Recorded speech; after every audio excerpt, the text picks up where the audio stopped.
It's the Rock and Refuel Recruiting Roundup on Sports 360 AZ. We've got a lot to cover today. Offers all over the state. Our Player of the Week from Week 2 of the high school football season. And then we've got our breakout prospects. Joined via Skype today, Jason Jewell, as always. And Jason, let's get started. Some linemen on both sides of the football add offers to their resume.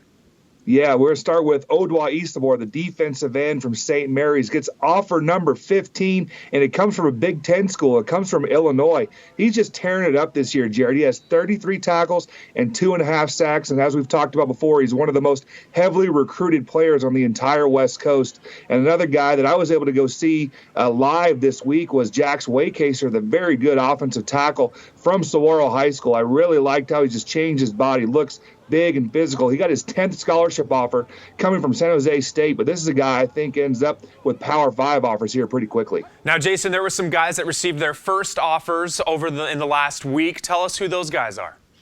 Yeah, two very deserving players, under-recruited prospects. We'll start with Anthony Nicastro, defensive end, hybrid outside linebacker from Marcos Deniza. He got an offer from Army. He's just a very tough physical kid that plays with a great motor. Then Army also, they offered their second guy, Jeff McGuire, very talented punter and kicker over at Pinnacle High School. So, Jason, we talked about a long snapping commitment last week. Here's another long snapper, one of the best in the state over at Perry High, who received another offer last week.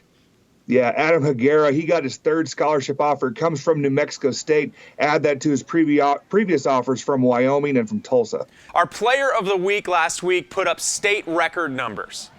Yeah, Basha wide receiver Terrell Brown. Now, Basha didn't beat Desert Vista, but Brown was just dynamic. He set the state record for receiving yards in a game. He caught 15 passes for 332 yards and 2 touchdowns. This is a player that has 8 scholarship offers, and he just set up his first official visit in December to Hawaii. So congrats to Terrell Brown. How about breakout prospects? It's one of my favorite parts of what we do during the season. Guys that we see on Friday nights that really stand out and should be players that are on the radar of teams at the next level. Who was someone that caught your eye last week?